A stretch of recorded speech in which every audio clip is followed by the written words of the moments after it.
Punjabi radio USA ਸੁਣ ਰਹੇ ਸਾਰੇ ਹੀ ਮਾਣਯੋਗ ਅਤੇ ਸਤਿਕਾਰਤ ਸਰੋਤਿਆਂ ਨੂੰ ਪੰਜਾਬੀ ਰੇਡੀਓ USA ਦੀ ਟੀਮ ਅਤੇ ਮੇਰੇ ਰਾਜਕਨਵੀਰ ਸਿੰਘ ਵੱਲੋਂ ਆਪ ਜੀ ਨੂੰ ਬਹੁਤ ਹੀ ਪਿਆਰ ਸਤਿਕਾਰ ਸਹਿਤ ਦੋਨੋਂ ਅੱਜ ਜੋੜ ਕੇ ਨਿੱਘੀ ਜਿਹੀ ਸਤਿ ਸ੍ਰੀ ਅਕਾਲ। ਸਰੋਤਿਓ, ਪ੍ਰੋਗਰਾਮ ਖਬਰ ਤੇ ਨਜ਼ਰ ਦੇ ਵਿੱਚ ਆਪ ਸਭ ਦਾ ਇੱਕ ਵਾਰੀ ਫਿਰ ਨਿੱਘਾ ਸਵਾਗਤ ਕਰਦੇ ਹਾਂ। ਅੱਜ 7 ਦਸੰਬਰ ਦਿਨ ਬੁੱਧਵਾਰ ਤੇ ਸਾਡੇ ਨਾਲ ਅੱਜ ਦੇ ਸਵੇਰ ਦੇ ਖਬਰ ਤੇ ਨਜ਼ਰ ਪ੍ਰੋਗਰਾਮ ਦੇ ਵਿੱਚ ਜੁੜ ਚੁੱਕੇ ਨੇ ਮਿੰਟੂ ਗੁਰੂਸਰੀਆ ਜੀ ਮਲੋਟ ਸਟੂਡੀਓਜ਼ ਤੋਂ। ਮਿੰਟੂ ਜੀ, ਨਿੱਘੀ ਜੀ ਆਇਆਂ ਨੂੰ ਪਿਆਰ ਭਰੀ ਸਤਿ ਸ੍ਰੀ ਅਕਾਲ ਜੀ। ਸ਼ੁਕਰੀਆ ਜੀ, ਸਾਰਿਆਂ ਨੂੰ ਸਤਿ ਸ੍ਰੀ ਅਕਾਲ।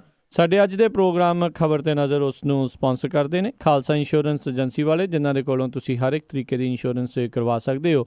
ਇੰਸ਼ੋਰੈਂਸ ਦੇ ਬਾਰੇ ਪਤਾ ਕਰਨ ਲਈ ਤੁਸੀਂ ਇਹਨਾਂ ਨੂੰ ਕਾਲ ਕਰ ਸਕਦੇ ਹੋ। ਇਹਨਾਂ ਦੇ ਆਫਿਸ ਦੇ ਵਿੱਚ 408 272 2500 ਦੇ ਉੱਤੇ। ਇਸ ਦੇ ਨਾਲ Krishan Singh Dhanota Yuba City, Rajinder Singh, Gurpreet Kaur Chauhan Bakersfield, Lali Sidhu ji Bakersfield ਅਤੇ Punjabi American senior citizen centre Bakersfield ਵਾਲੇ, ਇਹਨਾਂ ਸਾਰਿਆਂ ਦਾ ਅਸੀਂ ਬਹੁਤ ਧੰਨਵਾਦ ਕਰਦੇ ਹਾਂ। ਜੇਕਰ ਤੁਸੀਂ ਜਾਂ ਕੋਈ ਹੋਰ ਕਾਰੋਬਾਰ ਇਸ ਪ੍ਰੋਗਰਾਮ ਨੂੰ ਸਪਾਂਸਰ ਕਰਨਾ ਚਾਹੁੰਦੇ ਹੋ, ਸੰਪਰਕ ਕਰ ਸਕਦੇ ਹੋ ਨੰਬਰ 408 722 7698 ਦੇ ਉੱਤੇ। ਮਿੰਟੂ ਜੀ, ਗੱਲਬਾਤ ਦਾ ਸਿਲਸਿਲਾ ਆਪਾਂ ਜੇ ਸ਼ੁਰੂਆਤ ਕਰੀਏ, ਨਰਿੰਦਰ ਮੋਦੀ ਨੂੰ ਪਛਾੜ ਕੇ time person of the year ਬਣਿਆ ਟਰੰਪ। ਬੱਬੂ ਮਾਨ ਦਾ ਇੱਕ ਗੀਤ ਸੀਗਾ, ਬੜਾ ਚਿਰ ਪਹਿਲਾਂ ਆਇਆ ਕਿ ਦਿਲ ਤਾਂ ਦਿਲ ਹੈ, ਦਿਲ ਦਾ ਕੀ ਹੈ, ਇਹਨੂੰ ਛੇੜ ਕੇ ਤੈਨੂੰ ਮਿਲਦਾ ਕੀ ਹੈ।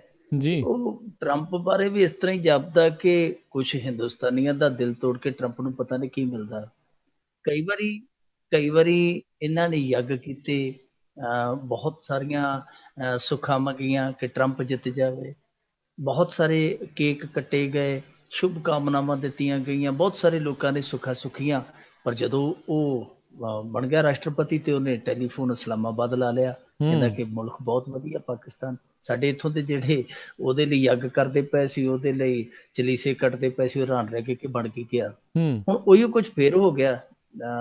ਪੋਲ ਜਿਹੜਾ ਸੀਗਾ, ਰੀਡਰਸ ਪੋਲ ਸੀਗਾ ਟਾਈਮਸ ਵਾਲਿਆਂ ਦਾ, ਉਹ ਜਿੱਤਿਆ ਨਰਿੰਦਰ ਮੋਦੀ ਨੇ ਤੇ ਨੰਬਰ ਲੈ ਗਿਆ, ਬਾਜੀ ਮਾਰ ਗਿਆ। ਉਹ ਜਿਵੇਂ ਬਠਿੰਡੇ ਵਾਲਾ ਤਾਂ ਨਹੀਂ ਕਹਿ ਸਕਦੇ, ਅਮਰੀਕੇ ਵਾਲਾ ਟਰੰਪ। ਸੋ ਉਹ ਬਣ ਗਿਆ। ਵੈਸੇ ਕਈ ਦਿਨਾਂ ਤੋਂ ਚਰਚਾ ਚੱਲਦੀ ਪਈ ਸੀ, ਮੈਂ ਅੱਗੇ ਵੀ ਗੱਲ ਕੀਤੀ ਸੀਗੀ ਕਿ 2014 ਦੇ ਵਿੱਚ ਵੀ ਨਰਿੰਦਰ ਮੋਦੀ ਉਹ ਪੋਲ ਜਿੱਤ ਗਿਆ ਸੀਗਾ, ਪਰ ਬਾਅਦ ਦੇ ਵਿੱਚ ਉਹਦਾ ਪਤਾ ਨਹੀਂ ਸੀ ਪਿਆ। ਇਸ ਵਾਰੀ ਵੀ ਉਹ ਰਹਿ ਗਿਆ ਗੱਡੀਆਂ। ਪਰ ਫਿਰ ਵੀ ਕਿਉਂਕਿ ਸਾਡੇ ਇੱਥੇ ਉਹ ਬਹੁਤ ਚਾਹੁਣ ਵਾਲੇ ਆ ਨਰਿੰਦਰ ਮੋਦੀ ਸਾਹਿਬ ਦੇ, ਉਹਨੂੰ ਕੋਈ ਨਾ ਕੋਈ ਇਹੋ ਜਿਹਾ ਅਵਾਰਡ ਦੇ ਦੇਣਗੇ। ਪਰ ਇਹ ਜਿਹੜਾ ਭਾਰਤ ਦੇ ਖਾਤੇ 'ਚ ਇਹ Times of the year, person of the year ਖਿਤਾਬ ਬਹੁਤ ਲੰਬੇ ਸਮੇਂ ਤੋਂ ਨਹੀਂ ਆਇਆ। ਆਖਰੀ ਵਾਰ ਜੇ ਕੋਈ ਬਣਿਆ ਸੀ ਭਾਰਤੀ ਤੇ ਉਹ ਸੀਗਾ ਮੋਹਨਦਾਸ ਕਰਮਚੰਦ ਗਾਂਧੀ। ਉਸ ਤੋਂ ਬਾਅਦ ਕੋਈ ਵੀ ਨਹੀਂ ਬਣਿਆ। 1930 ਦੇ ਵਿੱਚ ਉਹਨੂੰ ਇਹ ਨਵਾਜਿਆ ਗਿਆ ਸੀ ਖਿਤਾਬ। ਉਸ ਤੋਂ ਬਾਅਦ ਕੋਈ ਵੀ ਭਾਰਤੀ ਨਹੀਂ ਬਣਿਆ। ਦੌੜ ਦੇ ਵਿੱਚ ਨਰਿੰਦਰ ਮੋਦੀ ਵੀ ਸ਼ਾਮਲ ਹੋਇਆ 2014 ਦੇ ਵਿੱਚ, ਐਤਕੀ ਵੀ, ਪਰ ਦੋਵੇਂ ਵਾਰੀ ਉਹ ਰਹਿ ਗਿਆ। ਹੁਣ ਜੇ ਦੇਖੀਏ, ਕਿਉਂਕਿ ਇਹਦੇ ਤੇ ਇੱਕ ਸਵਾਲ ਉੱਠਦਾ ਹੈ ਕਿ ਨਰਿੰਦਰ ਮੋਦੀ ਜਿਹੜੀ ਪੋਲ ਸੀਗੀ ਉਹਦੇ ਵਿੱਚ ਬਹੁਤ ਵੱਡੀ ਲੀਡ ਲੈ ਕੇ ਗਿਆ ਸੀ, ਫਿਰ ਕਿਵੇਂ ਰਹਿ ਗਿਆ। ਤੇ ਇਹਦਾ ਇੱਕ ਕ੍ਰਾਈਟੇਰੀਆ ਹੈ ਜਿਹਦੇ ਵਿੱਚ ਉਹ ਜੋ ਆਖਰੀ ਉਹਨਾਂ ਨੇ ਫੈਸਲਾ ਲੈਣਾ ਹੁੰਦਾ, ਉਹ ਟਾਈਮਸ ਜਿਹੜੇ ਮੈਗਜ਼ੀਨ ਦੇ ਐਡੀਟਰਸ ਨੇ ਉਹਨਾਂ ਨੇ ਲੈਣਾ ਹੁੰਦਾ। ਸੋ ਉਹਨਾਂ ਨੇ ਜੋ ਫੈਸਲਾ ਮੇਰੇ ਹਿਸਾਬ ਦੇ ਨਾਲ ਲਿਆ, ਉਹ ਉਸ ਚੀਜ਼ ਨੂੰ ਮੱਦੇਨਜ਼ਰ ਰੱਖਿਆ ਜੋ ਟਰੰਪ ਨੇ ਮੂਲਵਾਦ ਦਾ ਮੁੱਦਾ ਉਭਾਰਿਆ ਤੇ ਉਸ ਮੁੱਦੇ ਨੂੰ ਜੋ ਸਫਲਤਾ ਤੇ ਚਰਚਾ ਮਿਲੀ ਹੈ ਪੂਰੇ ਵਿਸ਼ਵ ਦੇ ਵਿੱਚ, ਮੇਰੇ ਖਿਆਲ ਦੇ ਨਾਲ ਉਸ ਜਿਹੜਾ ਪੈਨਲ ਸੀ, ਉਸ ਪੈਨਲ ਨੂੰ ਇਹ ਚੀਜ਼ ਆ ਜਿਹੜੀ ਇਹ ਪਾਈ ਆ। ਕਿਉਂਕਿ ਇੱਥੇ ਸਵਾਲ ਇਹ ਨਹੀਂ ਹੁੰਦਾ ਕਿ ਕਿਹੜਾ ਬੰਦਾ ਚੰਗਾ ਕੰਮ ਕੀਤਾ, ਕਿਹੜੇ ਬੰਦੇ ਨੇ ਸਾਲ ਦੇ ਵਿੱਚ ਬਹੁਤ ਚੰਗੇ ਕੰਮ ਕੀਤੇ, ਨੇਕ ਕੰਮ ਕੀਤੇ ਆ। ਇੱਥੇ ਜਿਹੜਾ ਇਹ Times person of the year ਖਿਤਾਬ ਆ, ਉਹ ਅਡੋਲਫ ਹਿਟਲਰ ਨੂੰ ਵੀ ਮਿਲ ਚੁੱਕਾ ਹੈ, ਇਹ ਸਟਾਲਨ ਵਰਗਿਆਂ ਨੂੰ ਵੀ ਮਿਲ ਚੁੱਕਾ ਹੈ। ਸੋ ਇਹਦੇ 'ਚ ਇਹ ਨਹੀਂ ਹੈਗਾ ਕਿ ਕਿਸੇ ਨੇ ਚੰਗੇ ਕੰਮ ਕੀਤੇ ਆ। ਇੱਥੇ ਜਿਹੜੇ ਮੰਦੇ ਕੰਮਾਂ ਵਾਲੇ ਆ ਉਹ ਵੀ ਬਾਜੀ ਮਾਰ ਜਾਂਦੇ ਕਈ ਵਾਰ। ਚਰਚਾ ਹੋਣੀ ਚਾਹੀਦੀ ਹੈ। ਬਿਲਕੁਲ। ਚਰਚਾ ਤਾਂ ਅਗਲੇ ਬੰਦੇ ਦੀ ਵੀ ਬਹੁਤ ਹੈ, ਜਿਹਦੀ ਖਬਰ ਕਰਨ ਜਾ ਰਹੇ ਹਾਂ। ਜਨਾਰਦਨ ਰੈੱਡੀ ਦੀ ਬੇਟੀ ਦੇ ਵਿਆਹ ਤੋਂ ਪਹਿਲਾਂ 100 ਕਰੋੜ ਦਾ ਕਹਿੰਦੇ ਜੀ ਕਾਲਾ ਧਨ ਹੋਇਆ ਸੀ ਚਿੱਟਾ, ਸੁਸਾਈਡ ਨੋਟ 'ਚ ਖੁਲਾਸਾ। ਇਹਨਾਂ ਦੀ ਚਰਚਾ ਵਾਕਈ ਬੜੀ ਹੈ। ਜਦੋਂ ਵੀ ਚਰਚਾ ਚੱਲਦੀ ਹੈ ਤੇ ਕਹਿੰਦੇ ਕਿ ਇਹਨਾਂ ਦੇ ਥੱਲੇ, ਰੈਡੀ ਭਰਾਵਾਂ ਦੇ ਥੱਲੇ ਜਿਹੜਾ ਲੰਬਰੇਟਾ ਸਕੂਟਰ ਹੁੰਦਾ ਸੀ ਉਹ ਚੇਤੇ ਆ ਜਾਂਦਾ ਸੀ ਕਿ ਸ਼ਹਿਰ ਦੇ ਵਿੱਚ ਤੁਰੇ ਫਿਰਦੇ ਸੀ। ਬਾਅਦ ਦੇ ਵਿੱਚ ਸਿਆਸੀਆਂ ਦੇ ਨਾਲ ਹੱਥ ਮਿਲੇ ਤੇ ਮੁੜ ਕੇ ਖਾਨਾ ਦੇ ਮਹਾਰਾਜ ਬਣ ਗਏ। ਅੱਜ ਤੇ ਦੇਖੋ ਚਰਚਾ ਇੱਥੋਂ ਤੱਕ ਆ ਕਿ ਬੇਟੀ ਦਾ ਵਿਆਹ ਕੀਤਾ ਜਨਾਰਦਨ ਰੈੱਡੀ ਨੇ, ਜਿਹੜੀ ਸਾੜੀ ਸੀ ਉਹ 17 ਕਰੋੜ ਦੀ ਪਾਈ ਜੀ। ਹੋਰ ਵੀ ਜਵਾਹਰਾਤ ਜਿਹੜੇ ਸੀਗੇ ਉਹ ਲਗਭਗ 100 ਕਰੋੜ ਦੀ ਕੀਮਤ ਦੇ ਸਨ ਜੋ ਉਸ ਬੇਟੀ ਦੀ ਝੋਲੀ ਪਾਏ ਨੇ। ਉਹਦੇ ਵਿਆਹ ਤੇ ਸਾਰਿਆਂ ਦੀ ਨਜ਼ਰ ਸੀਗੀ ਕਿ ਲੋਕ ਤੇ ਚਾਹ ਪਾਣੀ ਨੂੰ ਤਰਸਦੇ ਪਏ ਆ। 2-2 ਹਜ਼ਾਰ ਦਾ ਨੋਟ ਲੈਣ ਲਈ, ਇੱਕ ਨੋਟ ਲੈਣ ਲਈ 2-2 ਦਿਨ ਲਾਈਨਾਂ ਦੇ ਵਿੱਚ ਖੜਨਾ ਪੈਂਦਾ। ਤੇ ਜਨਾਰਦਨ ਰੈਡੀ ਨੇ ਕਿਹੜਾ ਕਾਰੂ ਵਾਲਾ ਖਜ਼ਾਨਾ ਲੁੱਟਿਆ। ਹੁਣ ਇੱਕ ਖੁਲਾਸਾ ਜਿਹੜਾ ਹੋਇਆ ਇਸ ਬਾਬਤ, ਕਰਨਾਟਕ ਚੋਂ ਇਹ ਖਬਰ ਆਈ ਹੈ ਕਿ ਇੱਕ ਡਰਾਈਵਰ ਜਿਹੜਾ ਕਿਸੇ ਅਧਿਕਾਰੀ ਦਾ, ਉਹ ਸੁਸਾਈਡ ਕਰ ਗਿਆ। ਸੁਸਾਈਡ ਨੋਟ ਦੇ ਵਿੱਚ ਜੋ ਉਹਨੇ ਵਜ੍ਹਾ ਦੱਸੀ ਹੈ ਉਹ ਅੱਖਾਂ ਖੁੱਲਣ ਵਾਲੀ ਹੈ। ਉਹਨੇ ਇਹ ਖੁਲਾਸਾ ਕੀਤਾ ਵਾ ਖੁਦਕੁਸ਼ੀ ਪੱਤਰ ਦੇ ਵਿੱਚ। ਉਹਨੇ ਆਖਿਆ ਕਿ ਮੈਂ ਭੀਮ ਨਾਇਕ ਦਾ ਡਰਾਈਵਰ ਸਨ। ਭੀਮ ਨਾਇਕ ਹੈ ਜਿਹੜਾ, ਉਹ ਭੂਮੀ ਗ੍ਰਹਿਣ ਵਿਭਾਗ ਦਾ ਕਰਮਚਾਰੀ ਸੀਗਾ। ਸੋ ਉਹਨੇ ਇਹ ਖੁਦਕੁਸ਼ੀ ਨੋਟ ਦੇ ਵਿੱਚ ਇਹ ਖੁਲਾਸਾ ਕੀਤਾ ਕਿ ਭੀਮ ਨਾਇਕ ਸੀਗਾ ਜਿਹੜਾ, ਉਹ ਜਨਾਰਦਨ ਰੈਡੀ ਦਾ 100 ਕਰੋੜ ਰੁਪਈਆ ਜਿਹੜਾ ਬਲੈਕ ਮਨੀ ਦਾ ਸੀਗਾ ਉਹ ਵਾਈਟ ਕਰਦਾ ਸੀਗਾ। ਔਰ ਉਹਨੇ ਵਾਈਟ ਕੀਤਾ 20% ਕਾਟ ਲੈ ਕੇ। 20% ਕਾਟ ਲਈ ਤੇ ਨਾਲ ਹੀ ਉਹਨੇ ਇਹ ਸ਼ਰਤ ਰੱਖੀ ਕਿ 2019 ਵਾਲਾ ਜਿਹੜਾ ਇਲੈਕਸ਼ਨ ਆਏਗਾ ਤੂੰ ਉਹਦੇ ਵਿੱਚ ਮੇਰੀ ਮਦਦ ਵੀ ਕਰੇਗਾ। ਇਹਨਾਂ ਸ਼ਰਤਾਂ ਤੇ ਉਹਨੇ ਉਹਦਾ ਬਲੈਕ ਮਨੀ ਸੀ ਜਿਹੜਾ ਉਹ ਗੋਰਾ ਕਰ ਦਿੱਤਾ। ਹੁਣ ਡਰਾਈਵਰ ਉਹ ਦੱਸਦਾ ਰਮੇਸ਼ ਕਿ ਕਿਉਂਕਿ ਮੈਂ ਇਸ ਸਾਰੇ ਮਾਮਲੇ ਨੂੰ ਨੇੜਿਓਂ ਦੇਖਿਆ ਸੀ, ਮੇਰੇ ਤੇ ਉਸ ਤੋਂ ਬਾਅਦ ਦਬਾਅ ਬਣਿਆ, ਮੇਰੇ ਤੇ ਬਹੁਤ ਸਾਰਾ ਇਹਨਾਂ ਨੇ ਪ੍ਰੈਸ਼ਰ ਪਾਇਆ, ਬਹੁਤ ਸਾਰੇ ਵਾਦ ਅਪਵਾਦ ਜਿਹੜੇ ਮੇਰੇ ਨਾਲ ਕੀਤੇ, ਇੱਥੋਂ ਤੱਕ ਕਿ ਧਮਕੀਆਂ ਦਿੱਤੀਆਂ, ਜਿਹਦੇ ਕਰਕੇ ਮੈਂ ਖੁਦਕੁਸ਼ੀ ਕਰ ਰਿਹਾ। ਸੋ ਇਹ ਮਾਮਲਾ ਜਿਹੜਾ ਬਹੁਤ ਗੰਭੀਰ ਆ, ਪਰ ਗੰਭੀਰ ਮਸਲੇ ਤੇ ਜੀ ਬਹੁਤ ਇੱਥੇ ਸਾਹਮਣੇ ਆ ਰਹੇ ਪੂਰੇ ਮੁਲਕ ਦੇ ਵਿੱਚੋਂ। ਇਹਨਾਂ ਦਾ ਇੱਕ ਸਹਿਕਾਰਤਾ ਮੰਤਰੀ ਮਹਾਰਾਸ਼ਟਰ ਚੋਂ ਫੜਿਆ ਜਾਂਦਾ 92 ਲੱਖ ਦੀ ਕਰੰਸੀ ਨਾਲ, ਉਹਦਾ ਵੀ ਕੁਛ ਨਹੀਂ ਦੱਸਦੇ। ਮਹੇਸ਼ ਸ਼ਾਹ ਜਿਹਨੇ 13,000 ਕਰੋੜ ਦਾ ਐਲਾਨ ਕੀਤਾ ਸੀ ਕਿ ਮੇਰੇ ਕੋਲ ਕਾਲਾ ਧਨ ਆ, ਉਹਦੇ ਬਾਰੇ ਵੀ ਨਹੀਂ ਦੱਸਦੇ ਕਿ ਉਹਨੇ ਗਾਂ ਕੀ ਦੱਸਿਆ। ਸੋ ਕਿਸੇ ਵੀ ਮਾਮਲੇ 'ਚ ਨਹੀਂ। ਇੱਥੇ ਸਾਡੇ ਧੂਰੀ ਦੇ ਲਾਗਿਓਂ ਇਹ ਖਬਰ ਆਈ ਹੈ ਕਿ ਲਗਭਗ 160 ਮਜ਼ਦੂਰਾਂ ਦੇ ਜਿਹੜੇ ਖਾਤੇ ਹੁੰਦੇ ਆ ਨਰੇਗਾ ਮਜ਼ਦੂਰਾਂ ਦੇ, ਉਹਨਾਂ ਦੇ ਵਿੱਚ ਕਿਸੇ ਨੇ ਪੈਸੇ ਪਵਾ ਕੇ ਤੇ ਕਢਾ ਲਏ, ਜੀ ਇਹ ਕਹਿ ਕੇ ਕਿ ਤੁਸੀਂ ਆਪਣੇ ਕਾਗਜ਼ਾਤ ਦਿਓ, ਨਰਿੰਦਰ ਮੋਦੀ 50-50 ਹਜ਼ਾਰ ਰੁਪਇਆ ਤੁਹਾਡੇ ਖਾਤੇ 'ਚ ਪਾਵੇਗਾ। ਸੋ ਉਹਨਾਂ ਮਜ਼ਦੂਰਾਂ ਨੇ ਆਪਣੇ ਡਾਕੂਮੈਂਟਸ ਦੇ ਦਿੱਤੇ ਤੇ ਉਹਨਾਂ ਦੇ ਖਾਤਿਆਂ 'ਚ ਪੈਸੇ ਪੈ ਵੀ ਗਏ ਤੇ ਮੁੜ ਕੇ ਕਢਾ ਲਈ ਵੀ ਗਏ। ਸੋ ਇਹ ਸਭ ਕੁਛ ਜਿਹੜਾ ਉਹ ਚੱਲਦਾ ਪਿਆ, ਪਰ ਇਸ ਚੱਲਣ ਦੇ ਵਿੱਚੋਂ ਬਹੁਤ ਸਾਰੇ ਲੋਕ ਆ ਜਿਹੜੇ ਲਾਭ ਖੱਟਦੇ ਪਏ ਤੇ ਜਿਹੜੇ ਆਮ ਲੋਕ ਆ ਉਹ ਧੱਕੇ ਖੱਟਦੇ ਪਏ ਆ। ਜੀ ਸਮਝੋ ਬਾਹਰ ਹੈ ਕਿ ਬਣ ਕੀ ਰਿਹਾ। ਹੁਣ ਇਸ ਮੁੱਦੇ ਤੇ, ਜਨਾਰਦਨ ਰੈਡੀ ਵਾਲੇ ਮੁੱਦੇ ਤੇ, ਕੱਲਾ ਜਨਾਰਦਨ ਰੈਡੀ ਹੀ ਨਹੀਂ ਘਿਰਦਾ ਪਿਆ। ਉਹ ਜਿਹੜਾ ਅਫਸਰ ਆ ਜਿਹਨੇ 20% ਦੀ ਕਾਟ ਲੈ ਕੇ ਉਹਨੂੰ 100 ਕਰੋੜ ਰੁਪਈਆ, 100 ਕਰੋੜ ਰੁਪਈਆ ਜਿਹੜਾ ਉਹ ਵਾਈਟ ਕਰਕੇ ਦਿੱਤਾ, ਬੜਾ ਗੰਭੀਰ ਮਸਲਾ। ਪਰ ਇਹਦੇ ਚ ਹੁਣ ਕੁਝ ਨਿਕਲੇਗਾ ਐਸੀ ਉਮੀਦ ਨਹੀਂ ਹੈ। ਬਿਲਕੁਲ ਜੀ। ਉੱਦਾਂ ਉਮੀਦ ਤੇ ਦੁਨੀਆ ਕਾਇਮ ਆ, ਪਰ ਉਮੀਦ ਹੈ ਨਹੀਂ। ਅਗਲੀ ਜਿਹੜੀ ਆਪਾਂ ਗੱਲ ਕਰੀਏ ਮਿੰਟੂ ਜੀ, ਵੀ ਸੰਸਦ ਨਾ ਚੱਲਣ ਤੇ ਅਡਵਾਨੀ ਜਿਹੜੇ ਆ ਵਿਰੋਧੀ ਧਿਰ ਦੇ ਉੱਤੇ ਹੱਲਾ ਬੋਲਿਆ ਆ, ਤੇ ਆਰਬੀਆਈ ਵੱਲੋਂ ਕਿਸੇ ਵੀ ਤਰੀਕੇ ਦੀ ਰਿਆਇਤ ਨਹੀਂ। ਇਹ ਅਕਸਰ ਅਡਵਾਨੀ ਠੋਡੀ ਜੀ ਤੇ ਹੱਥ ਰੱਖ ਕੇ ਉੱਥੇ ਬੈਠਾ ਰਹਿੰਦਾ ਅਸੈਂਬਲੀ ਦੇ ਵਿੱਚ, ਬਹੁਤਾ ਜੀ ਬੋਲਦਾ ਨਹੀਂ। ਵੈਸੇ ਵੀ ਬਿਰਧ ਆਦਮੀ ਆ, ਘੱਟ ਹੀ ਬੋਲਦਾ।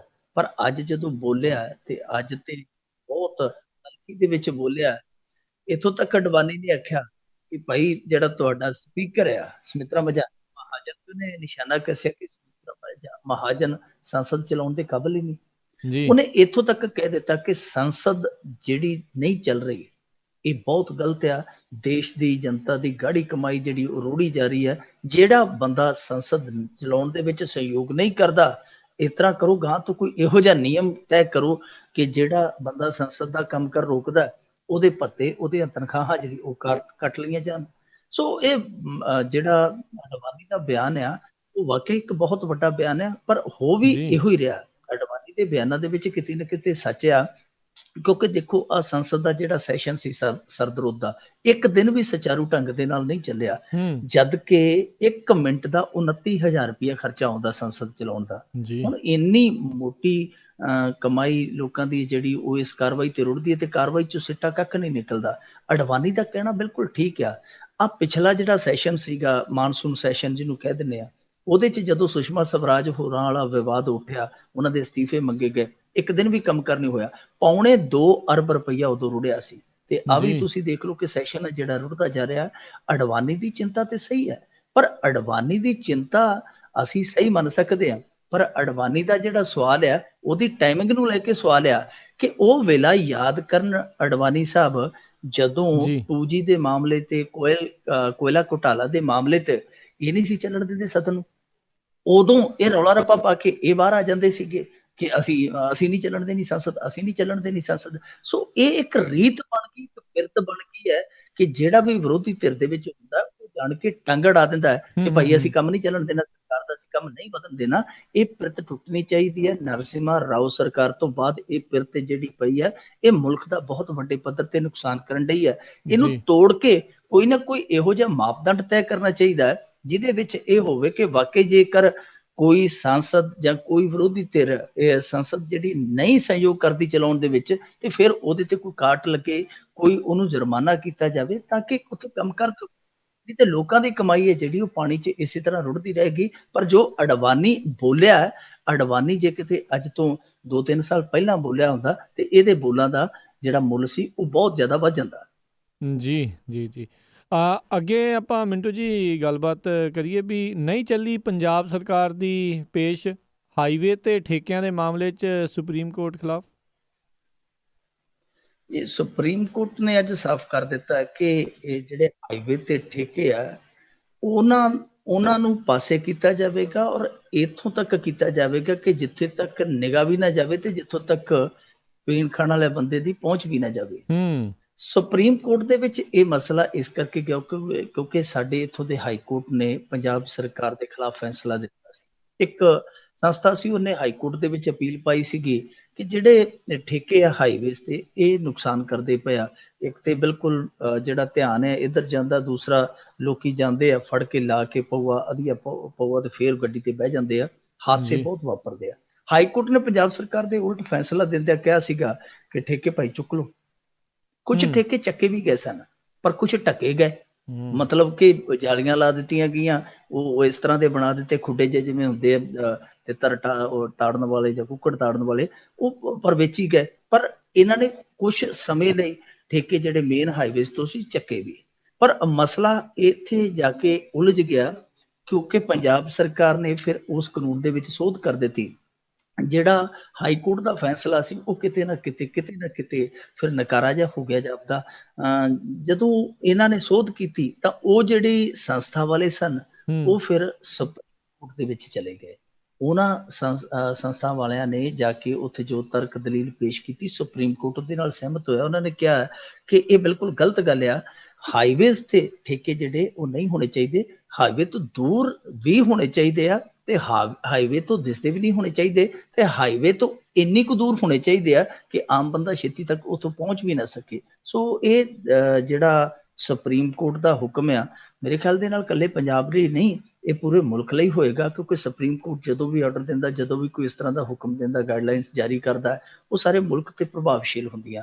ਸੋ ਇਹ ਇੱਕ ਮੈਂ ਕਹਾਂਗਾ ਕਿ ਪੰਜਾਬ ਸਰਕਾਰ ਦੀ ਇੱਕ ਹੋਰ ਨੈਤਿਕ ਹਾਰ ਆ ਕਿਉਂਕਿ ਇਹਨਾਂ ਨੇ ਬਜਾਏ ਇਸ ਸਮਾਜਿਕ ਮੁੱਦੇ ਤੇ ਸਹਿਯੋਗ ਕਰਨ ਦੇ ਥਾਂ ਇਹਨਾਂ ਨੇ ਵਿਰੋਧ ਕੀਤਾ ਕਿ ਉਸ ਫੈਸਲੇ ਨੂੰ ਸੋਧ ਕਰਕੇ ਪਲਟਿਆ। ਫਿਰ ਉਹ ਸੁਪਰੀਮ ਕੋਰਟ ਨੇ ਫਿਰ ਵਾਪਸ ਇਹਨਾਂ ਨੂੰ ਹਾਰ ਦਿੱਤੀ ਹੈ। ਇਹਨਾਂ ਨੂੰ ਸਮਝਣ ਦੀ ਜ਼ਰੂਰਤ ਹੈ ਕਿ ਇਹੋ ਜਿਹੇ ਸੋਸ਼ਲ ਮੁੱਦੇ ਜਿਹੜੇ ਘੱਟੋ ਘੱਟ ਉਹਨਾਂ ਤੇ ਤਾਂ ਥੋੜਾ ਲਚਕੀਲਾਪਣ ਅਪਣਾਇਆ ਜਾਵੇ।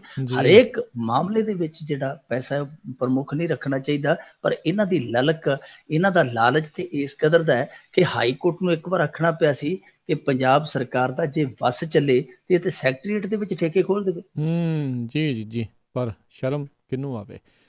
ਤੇ ਮਿੰਟੂ ਜੀ ਆਪਣੇ ਸਰੋਤਿਆਂ ਨੂੰ ਦੱਸੀਏ ਵੀ ਆਉਂਦੇ ਸ਼ੁੱਕਰਵਾਰ ਤੋਂ ਅਸੀਂ ਪੰਜਾਬੀ ਰੇਡੀਓ USA ਦੇ ਉੱਤੇ ਜਿਹੜਾ ਵਿਸ਼ੇਸ਼ ਪ੍ਰੋਗਰਾਮ ਆ ਪੰਜਾਬ ਚੋਣ ਦੰਗਲ, ਉਸ ਦੇ ਵਿੱਚ ਮਿੰਟੂ ਜੀ ਸਾਡੇ ਨਾਲ ਸਵੇਰੇ 8:15 ਵਜੇ ਜਿਹੜਾ ਆ ਉਹ ਜੁੜਿਆ ਕਰਨਗੇ। ਸੋ ਸ਼ੁੱਕਰਵਾਰ ਨੂੰ ਜਿਹੜਾ ਪ੍ਰੋਗਰਾਮ ਆ, ਜਿਹੜਾ ਇਸ ਸ਼ੁੱਕਰਵਾਰ ਨੂੰ ਆਉਣਾ ਆ, ਉਸ ਦੇ ਵਿੱਚ ਮਿੰਟੂ ਜੀ ਸਾਡੇ ਨਾਲ ਜਿਹੜਾ 8:15 ਵਜੇ ਜੁੜਨਗੇ ਤੇ ਉਸ ਦੇ ਵਿੱਚ ਤੁਹਾਡੀਆਂ ਕਾਲਾਂ ਵੀ ਜਿਹੜੀਆਂ ਖਬਰਾਂ ਕਰਨ ਤੋਂ ਬਾਅਦ ਦੇ ਵਿੱਚ ਤੁਹਾਡੀਆਂ ਕਾਲਾਂ ਵੀ ਜਿਹੜੀਆਂ ਲਈਆਂ ਜਾਣਗੀਆਂ।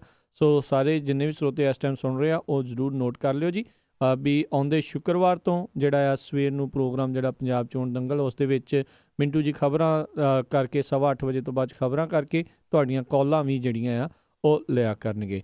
ਅਤੇ ਮਿੰਟੂ ਜੀ ਅਗਲੀ ਜਿਹੜੀ ਆਪਾਂ ਗੱਲਬਾਤ ਆ ਉਸ ਦੇ ਵੱਲ ਵਧੀਏ ਵੀ ਹੁਣ ਕਹਿੰਦੇ ਜੀ ਬਾਦਲਾਂ ਦੇ ਇਲਾਕੇ ਵਿੱਚ ਹੀ ਅਕਾਲੀ ਵਿਧਾਇਕ ਬਾਗੀ।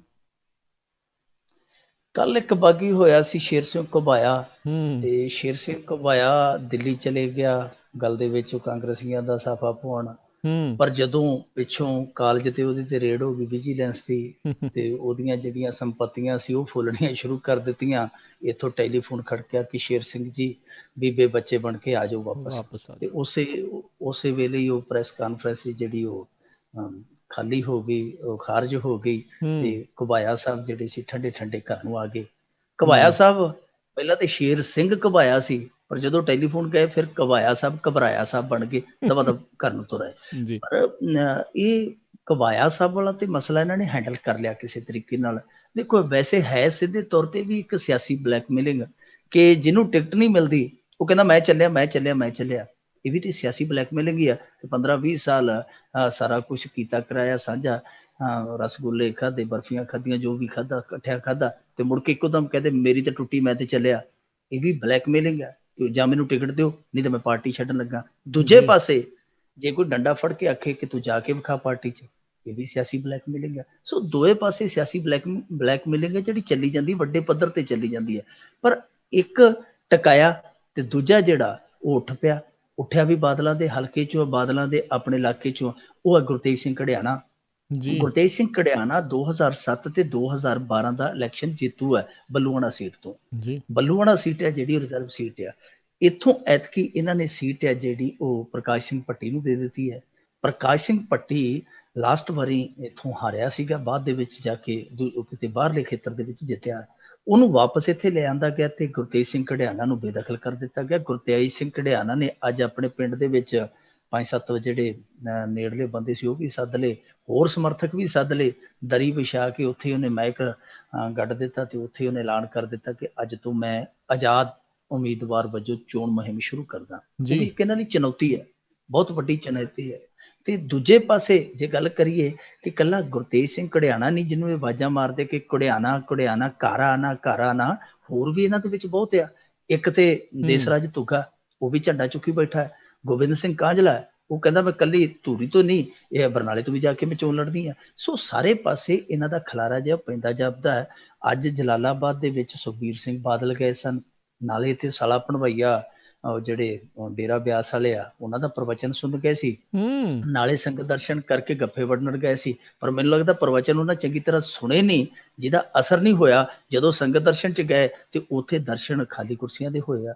ਸੋ ਅਕਾਲੀਆਂ ਲਈ ਚੁਣੌਤੀਆਂ ਜਿਹੜੀਆਂ ਲਗਾਤਾਰ ਵੱਧਦੀਆਂ ਜਾ ਰਹੀਆਂ, ਬੇਚੈਨੀ ਹੈ ਜਿਹੜੀ ਇਹਨਾਂ ਦੇ ਅੰਦਰ ਦੀ, ਉਹ ਸਾਫ਼ ਨਜ਼ਰ ਆਉਂਦੀ ਹੈ ਕਿ ਇਹਨਾਂ ਦੇ ਜਿਹੜੇ ਤਾਕਤਵਰ ਨੇਤਾ ਸੀਗੇ ਉਹ ਵੀ ਖਿਸਕਣੇ ਸ਼ੁਰੂ ਹੋ ਗਏ। ਡੰਡੇ ਤੋਂ ਡਰਦੇ ਜਿਹੜੇ ਦੂਜੀਆਂ ਪਾਰਟੀਆਂ 'ਚ ਨਹੀਂ ਜਾਂਦੇ, ਪਰ ਉਹ ਆਜ਼ਾਦ ਝੰਡਾ ਕੱਢ ਬੈਂਦੇ ਆ। ਦੇਸਰਾਜ ਧੁੱਗੇ ਦਾ ਮੈਂ ਤੁਹਾਨੂੰ ਅੱਗੇ ਦੱਸਿਆ, ਹੋਰ ਵੀ ਕਈ ਨੇ ਜਿਹੜੇ ਤਿਆਰ ਬੈਠੇ ਆ। ਇਸ ਕਰਕੇ ਅਕਾਲੀ ਦਲ ਦੀ ਤਸਵੀਰ ਹੈ ਜਿਹੜੀ ਉਹ ਬਿਲਕੁਲ ਉਹੋ ਜਿਹੀ ਜਾਪਦੀ ਹੈ ਜਿਹੜੀ 2012 ਦੇ ਚੋਣ ਤੋਂ ਐਨ ਪਹਿਲਾਂ ਕਾਂਗਰਸ ਦੇ ਵਿਹੜੇ 'ਚ ਹੋਈ ਸੀਗੀ। ਸੋ ਸਾਰਾ ਕੁਝ ਉਹ ਜਿਹਾ ਜਾਪਦਾ। ਹੁਣ ਦੇਖਣਾ ਇਹ ਹੈ ਕਿ ਇਸ ਖਈਆ ਖੱਖਰ ਨੂੰ ਸੁਖਬੀਰ ਸਿੰਘ ਬਾਦਲ ਰੋਕਦਾ ਕਿਵੇਂ ਆ। ਜੇ ਨਹੀਂ ਰੋਕੇਗਾ ਤੇ ਮੇਰੇ ਖਿਆਲ ਦੇ ਨਾਲ ਫੇਰ ਇਹ ਭੁਚਾਲ ਹੈ ਜਿਹੜਾ ਸੁਖਬੀਰ ਸਿੰਘ ਬਾਦਲ ਦਾ ਸਿੰਘਾਸਨ ਡੁਲਾ ਦੇਗਾ। ਜੀ ਜੀ ਤੇ ਅੱਗੇ ਆਪਾਂ ਮਿੰਟੂ ਜੀ ਗੱਲਬਾਤ ਕਰੀਏ ਵੀ ਸਮਗਲਰਾਂ ਕੋਲੋਂ ਬਰਾਮਦ ਹੋਏ ਸੋਨੇ 'ਚ ਗੋਲਮਾਲ ਆਇਆ ਸਾਹਮਣੇ। ਸਾਡੇ ਵਰਗੇ ਸੋਚਦੇ ਸੀਗੇ ਕਿ ਜੇ ਥਾਣਿਆਂ ਦੇ ਵਿੱਚ ਪਈ ਭੁੱਕੀ ਦੀ ਧੁੱਕੀ ਨਿਕਲ ਜਾਂਦੀ ਹੈ ਤੇ ਭੁੱਕੀ ਹੈ ਜਿਹੜੀ 4 ਮਹੀਨਿਆਂ ਬਾਅਦ 6 ਮਹੀਨਿਆਂ ਬਾਅਦ ਲੱਕੜ ਦਾ ਬੂਰਾ ਰਹਿ ਜਾਂਦੀ ਹੈ, ਤੇ ਜਿਹੜਾ ਇੰਨਾ ਕੀਮਤੀ ਸਮਾਨ ਫੜਦੇ ਆ ਉਹ ਕਿਵੇਂ ਸੁਰੱਖਿਅਤ ਰਹਿ ਜਾਂਦਾ ਹੋਏਗਾ। ਉੱਥੇ ਕਿੰਨੇ ਕੁ ਇਮਾਨਦਾਰ ਬੰਦੇ ਹੋਣਗੇ। ਪਰ ਹੁਣ ਹਿਸਾਬ ਕਿਤਾਬ ਹੈ ਜਿਹੜਾ ਉਹ ਉਲਟਦਾ ਜਾਂਦਾ ਹੈ।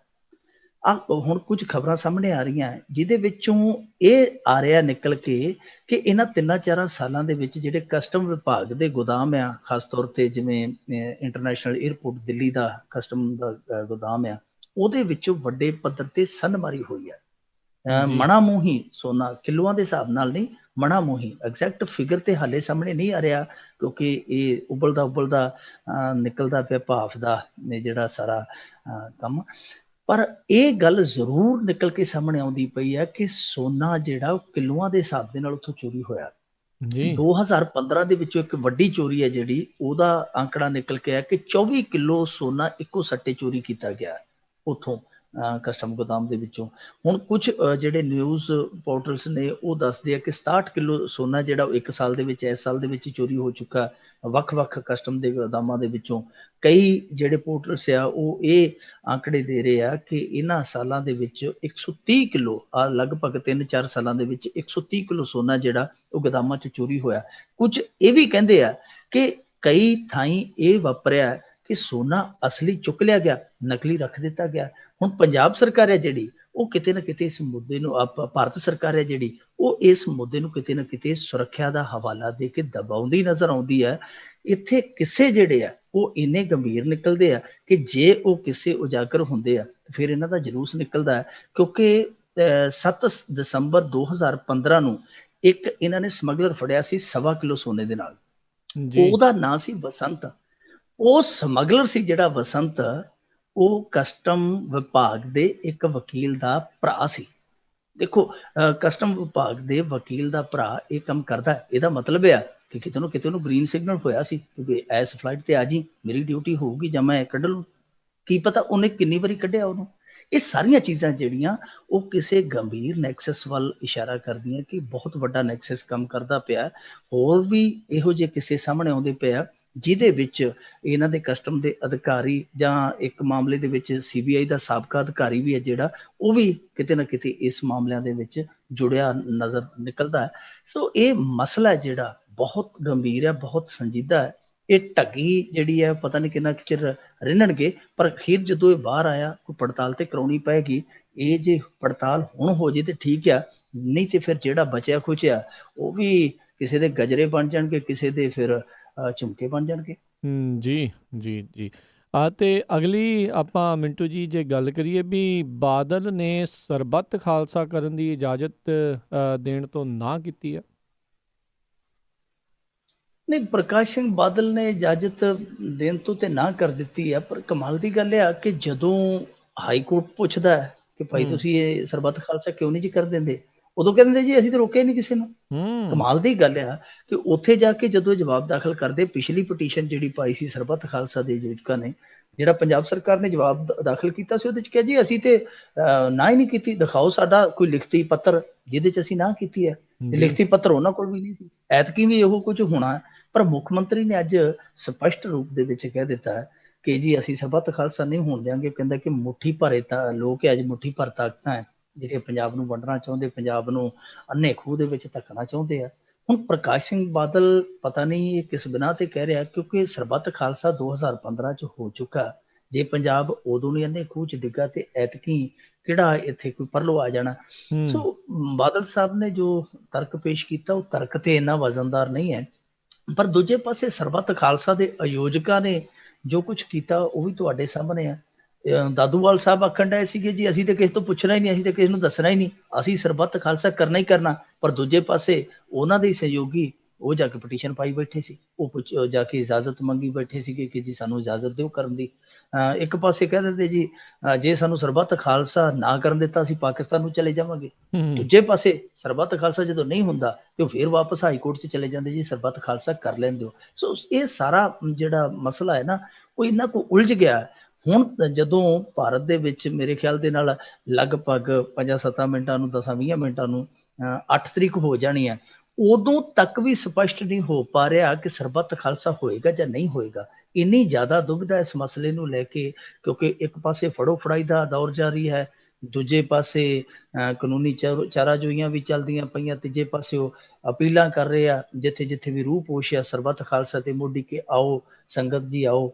ਆਪ ਹੁਣ ਪਤਾ ਨਹੀਂ ਕਿੱਥੇ ਨੇ, ਸੰਗਤ ਨੂੰ ਸੱਦੀ ਜਾ ਰਹੇ ਆ। ਕੁਝ ਲੋਕ ਆ ਜਿਹੜੇ ਉਹ ਰਾਤਾਂ ਨੂੰ ਘਰਾਂ ਚੋਂ ਤੁਰੇ ਵੀ ਆ। ਸੋ ਇਹ ਸਾਰਾ ਕੁਛ ਹੈ ਜਿਹੜਾ ਇਹ ਬਹੁਤ ਵੱਡਾ ਸਵਾਲ ਬਣ ਗਿਆ ਕਿ ਇੱਕ ਪਾਸੇ ਕੱਲ ਨੂੰ ਅਕਾਲੀਆਂ ਦੀ ਰੈਲੀ ਹੈ, ਉਹ ਰੈਲੀ ਜਿਹੜੀ ਹੈ ਉਹ ਕਿੰਨੀ ਕੁ ਕਾਮਯਾਬ ਰਹੇਗੀ, ਸਰਬੱਤ ਖਾਲਸਾ ਹੋਏਗਾ ਜਾਂ ਨਹੀਂ ਹੋਏਗਾ, ਜੇ ਹੋਏਗਾ ਤੇ ਉਹਦਾ ਰੰਗ ਢੰਗ ਕਿਹੋ ਜਿਹਾ ਹੋਏਗਾ, ਸਰਬੱਤ ਖਾਲਸਾ ਚੋਂ ਕੀ ਮਤੇ ਨਿਕਲਣਗੇ। ਬਹੁਤ ਸਾਰੇ ਸਵਾਲ ਆ ਜਿਨ੍ਹਾਂ ਦਾ ਜਵਾਬ ਹੁਣ ਕੁਝ ਘੰਟਿਆਂ ਬਾਅਦ ਮਿਲੇਗਾ। ਪਰ ਇੱਕ ਚੀਜ਼ ਦਾ ਜਵਾਬ ਹੈ ਜਿਹੜਾ ਉਹ ਹੁਣ ਨਹੀਂ ਮਿਲ ਰਿਹਾ, ਜਿਹੜਾ ਮਿਲਣਾ ਚਾਹੀਦਾ ਸੀ ਕਿ 2 ਰੈਲੀਆਂ ਤੇ 2 ਰੈਲੀਆਂ ਤੇ ਨਹੀਂ ਕਹਿ ਸਕਦੇ, 2 ਆਯੋਜਨ ਕਹਿ ਸਕਦੇ ਆ। ਇੱਕ ਅਕਾਲੀਆਂ ਦੀ ਰੈਲੀ ਹੈ, ਦੂਜਾ ਸਰਬੱਤ ਖਾਲਸਾ। ਇੱਕ ਦੇ ਵਿੱਚ ਧੱਕੇ ਦੇ ਨਾਲ ਭੇਜਿਆ ਜਾ ਰਿਹਾ ਲੋਕਾਂ ਨੂੰ ਤੇ ਇੱਕ ਦੇ ਵਿੱਚ ਧੱਕੇ ਨਾਲ ਰੋਕਿਆ ਜਾ ਰਿਹਾ, ਸਮਝੋ ਬਾਹਰ ਆ ਗੱਲ। ਜੀ ਜੀ ਬਿਲਕੁਲ ਮਿੰਟੂ ਜੀ।